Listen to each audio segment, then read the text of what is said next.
One, and perhaps to me the most basic, I would say recurring one, is actually the indifference shown by the central government, by the prime ministers of the day then, about the territory of India.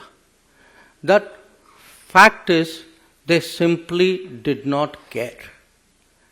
And to demonstrate that, I think if one looks at, again this is there in one of the documents of the released under RTI. This is an observation by the then Prime Minister Jawaharlal Nehru in May of 1961. He says, he writes, "I attach no importance at all to this little island, and I would have no hesitation in giving up our claim to it. I do not like matters like this pending indefinitely and being raised again and again in Parliament." So, to Pandit Nehru, this was a little island.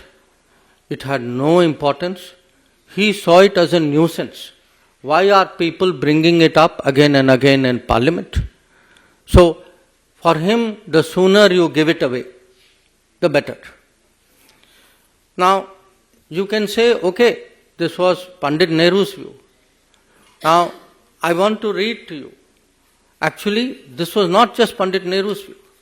This view continued on to Indira Gandhi ji as well. So, it's very interesting if one goes through the records of Parliament. We are now looking, I'm fast forwarding it to the time when Katchatheevu agreement is done. There is a member of Parliament called G. Vishwanathan from Tamil Nadu.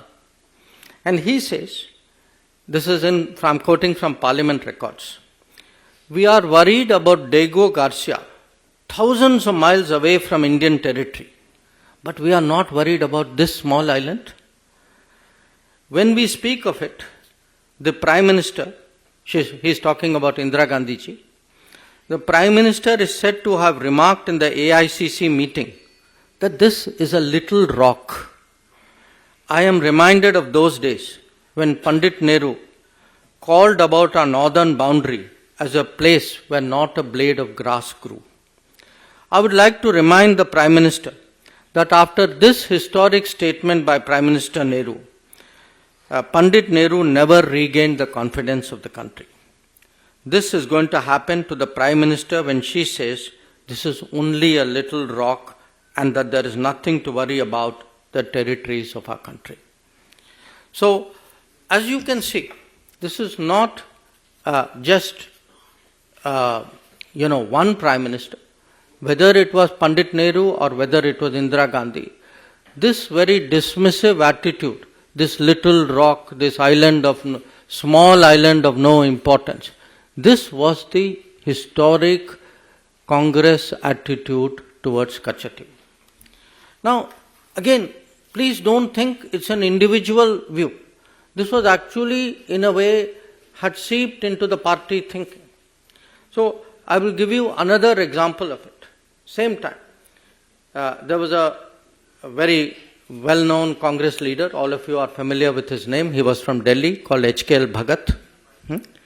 Now, HKL Bhagat is reacting in the same Katchatheevu debate. So, he says, and I'm quoting from the parliamentary record, he says, "My honorable friend from the DMK was just now talking about Katchatheevu, the island.